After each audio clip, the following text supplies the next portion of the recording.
Before I begin this video, due to a mistake on my part, I ended up mixing up Mata Hari with Paul Bunyan. So I apologize for anyone that was expecting Mata Hari in this video. You can expect next video to be about Mata Hari. Now onwards with the video.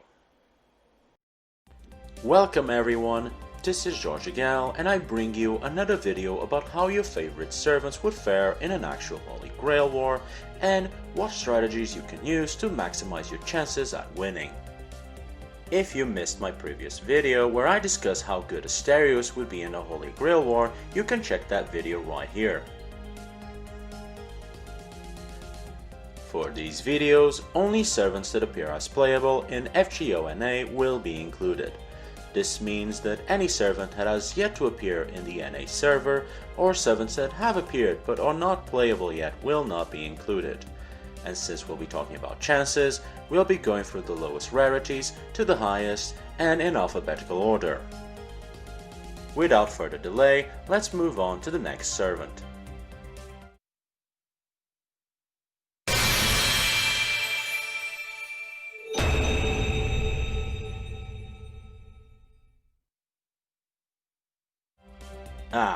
United States of America, the land of freedom, guns, and military might.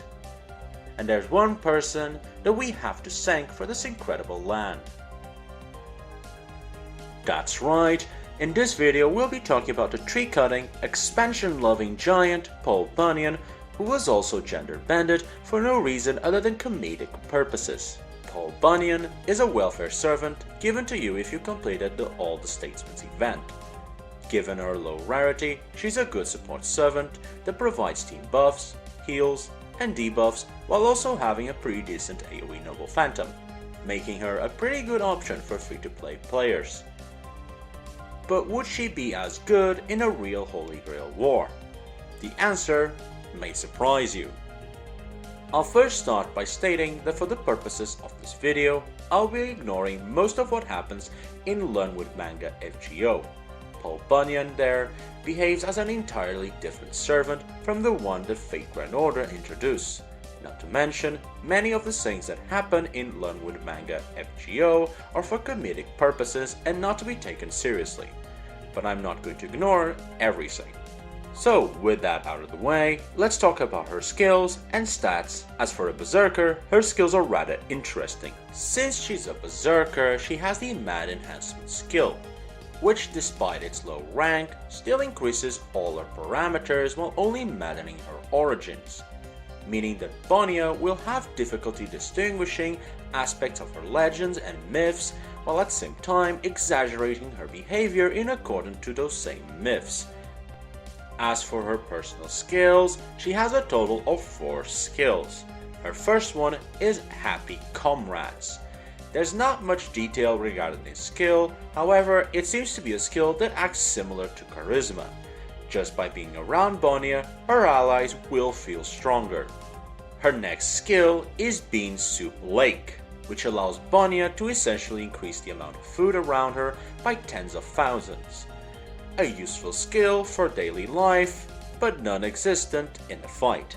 As for her third skill, Popcorn Blizzard, apparently at one point while Bunyan was eating popcorn, the animals around her confused the shells of the popcorn as a blizzard and died from the cold. The skill doesn't really specify what it actually does, whether it's a mental attack or if it's actually creating a blizzard. But for the purposes of this video, I'll consider that it's a mental attack, given that in game, the skill debuffs the enemy team instead of dealing damage. And now, her last and most relevant skill, Saint Graph Expansion. This skill is what causes Bonia's body to grow and shrink as she moves around. Basically put, Bunyan's body size is dependent on her surroundings, and even if she's in the same location for a while, every time you were to measure her height, it would change from the last time you measured her. Not only that, this skill doesn't just change her size, but also her strength, meaning that even if you know her stats, it doesn't actually matter because as she grows, so do her stats. The only downfall is that she has no control over this skill. She'll be changing her size without even noticing. This means the Bunyan is essentially a dice, where every time she faces any enemy, her chances of victory are dictated by the result of the dice. In other words, if she's big, she's strong, if she's small, she's weak. As for her stats, while they look terrible for a berserker, you need to take into consideration that the bigger she is, the higher her stats will be. So these stats that you are looking at are the lowest that she can be. As for her noble phantoms, it's said that she possesses 3 noble phantoms. However, only one of them is known how it functions. Her first noble phantom, Marvelous Exploits, is a representation on how Paul Bunyan is the folklore legend of how America was created. Paul Bunyan will use the concept of the United States of America itself and convert the history of its foundation into energy to deliver a massive stomp on the enemies. The damage output itself is unknown, but it is ranked A, so the raw power it has is quite impressive. As for her other 2 noble phantoms, you have Wisconsin's Death Trip, which is the pink chainsaw that you see in her third ascension. And her other noble phantom is possibly the blue creature that follows her around, Babe. To be honest, I'm not going to consider Babe in this video, and as for her chainsaw, since its ability isn't explained, it will simply be considered a weapon that she has. Perhaps in the future, more information will come out about it. So, with that said, if you were in the Holy Grail War and you summoned Paul Bunyan, would you be well off or dead on arrival? Well, to start off, you won't be able to summon Paul Bunyan. Although it's mentioned that she became a heroic spirit in trade for destroying the Holy Grail, Anderson mentions how her presence is only possible thanks to Chaldea's special circumstances. So outside of Chaldea, it should be impossible to summon Paul Bunyan. But on the off chance that by some miracle or curse you manage to summon her into a Holy Grail War, what exactly would be your situation? Well, it would be a big mess. Bunyan's only real power comes from a Saint Graph expansion. What this means is that while she does have a pretty decent noble phantom that she can quickly use to crush her opponents, her inconsistency and in general low stats make her too difficult to use. Indoors, she's pretty much at her weakest and can't even use her noble phantom to stomp the enemies. And while outside, the city landscape will still limit her size power. Where Bunyan is at her best is in a forest or plain, as her size can easily reach mountain size, at which point there's very few servants that can actually deal with her. However, even this best still has limitations, as at that size, Bunyan will have difficulty seeing others as they have become too small for her vision. This means that her greatest strength is also her greatest weakness. The skill itself is ridiculously powerful, but the fact that she has no control over it makes it impossible to plan around it. As for her other skills, they are mostly irrelevant. They are nice-sized skills that can be useful for the daily life, but not for combat. In addition, even for a berserker, she has extremely high maintenance and consumes a lot of mana, making it practically impossible to sustain her through long fights. So what strategies could you use to better help you win the Holy Grail War? Well, you'll need to maximize her Saint Graph expansion skill, as it is her core skill that dictates how strong she is. Fighting in open spaces is a priority, and avoiding any form of close enclosures will need to be mandatory.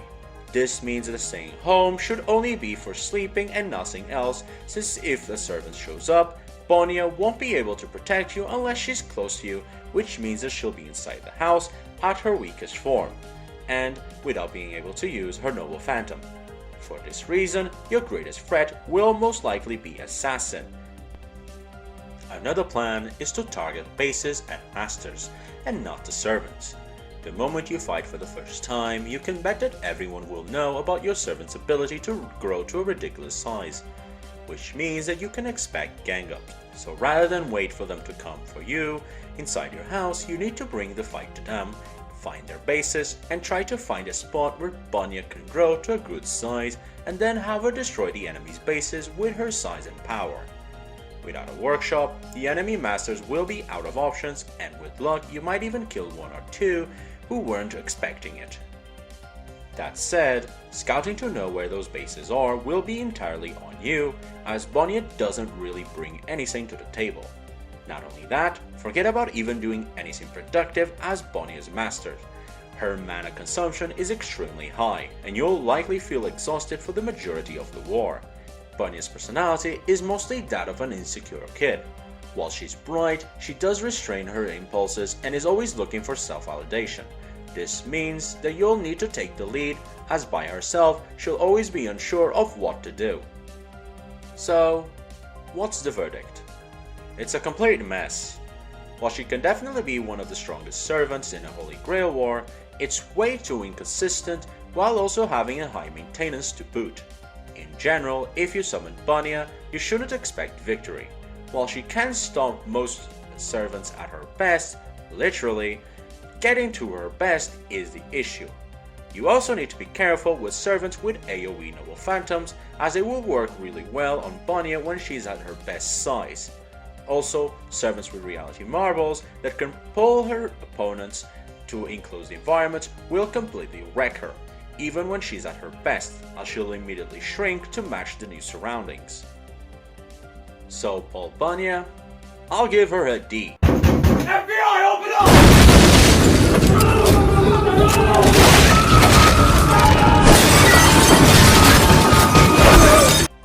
Rank. While she can easily defeat much more powerful servants, her dependency on randomness is not good, especially when that randomness alternates from death to victory. Even if it's a controlled randomness, it will still leave you extremely vulnerable while at home, and camping isn't an option as she'll grow into a giant and then everyone will team up against her. Her high mana consumption also makes her practically unusable unless you're a decent magus. I guess the only thing you have going for you is that it's impossible to summon her, so you don't have to worry about summoning her if you end up in a Holy Grail War.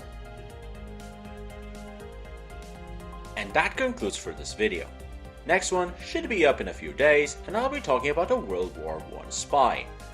Don't forget to subscribe so that you don't miss any videos, and to like if you enjoyed it. Also, leave any comment if you agree or disagree with me, or if you think I forgot anything. Until the next video. Bye!